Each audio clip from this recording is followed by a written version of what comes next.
Assalamualaikum warahmatullahi wabarakatuh.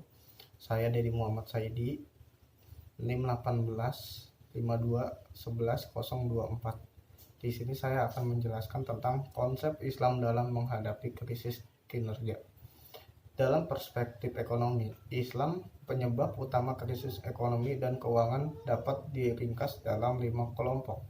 Yang pertama, kelakuan buruk pelaku ekonomi diantaranya adalah keserakahan, individualis, hedonisme, spekulasi, goror, dan curang. Dari sisi ini, spekulasi dan hedonisme telah menjadi akar penyebab utama krisis keuangan. Spekulasi, perjudian atau masir dilarang dalam Islam.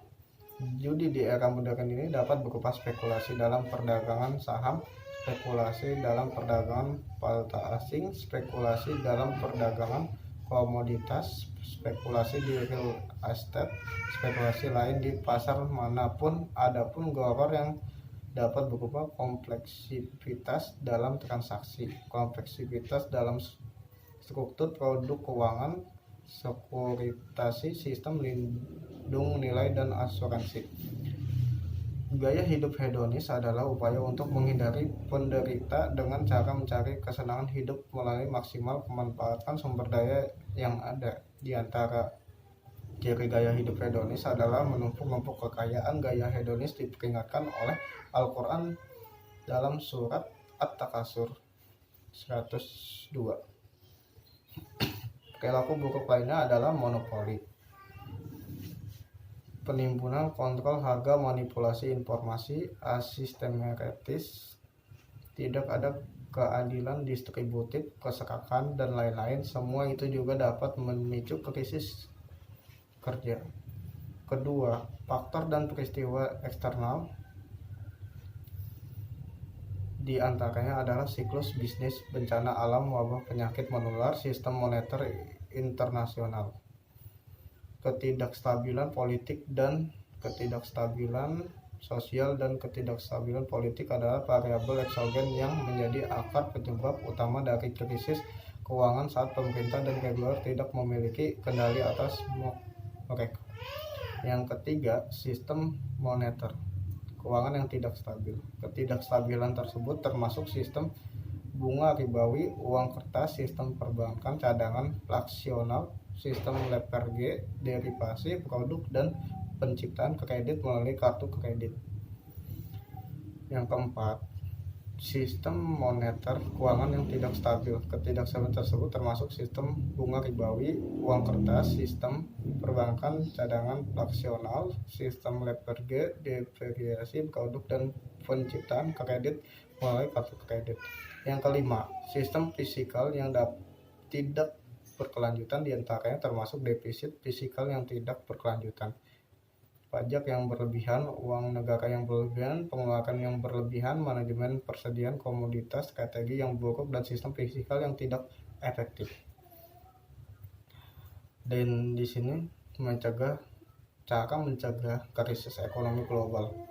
Berdasarkan kelima penyebab utama krisis tersebut, upaya mencegah krisis ekonomi global adalah dengan cara yang pertama, mengubah perilaku buruk pelaku ekonomi untuk mengubah pola pikir dan pola sikap para pelaku ekonomi, dan beberapa langkah diperkenalkan ditanamkan pada diri seorang adalah akidah Islam.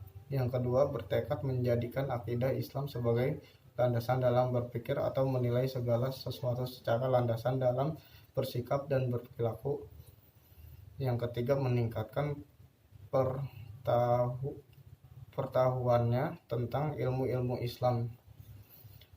Yang kedua, tata kelola pemerintahan sesuai syariah. Politik ekonomi Islam bertujuan untuk memberikan jaminan pemenuhan pokok setiap warga negara muslim dan non-muslim, sekaligus mendorong mereka agar dapat memenuhi kebutuhan sekunder dan tersier sesuai dengan kadar individu yang bersangkutan yang hidup dalam masyarakat tertentu.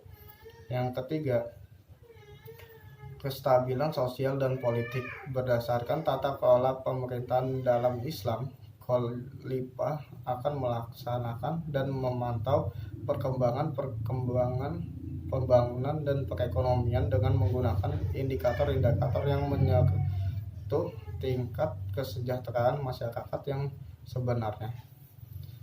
Dan yang keempat adalah menstabilkan sistem moneter. Upaya menstabilkan sistem moneter dengan dua cara. Yang pertama, mengubah dominasi dolar dengan sistem moneter berbasis dinar dan dirham.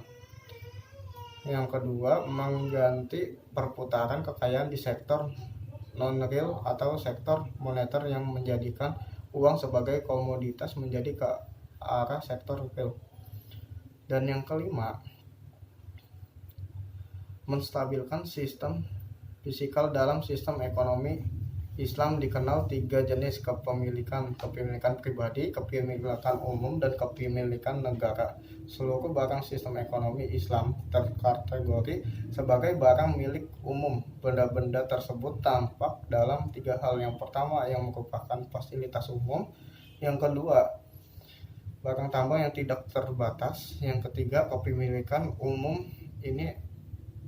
Yang ketiga, sumber daya alam yang sifatnya pembentukannya menghalangi untuk dimiliki oleh individu. Kepemilikan umum ini dalam sistem ekonomi Islam wajib dikelola oleh negara dan haram diserahkan ke swasta atau privasi.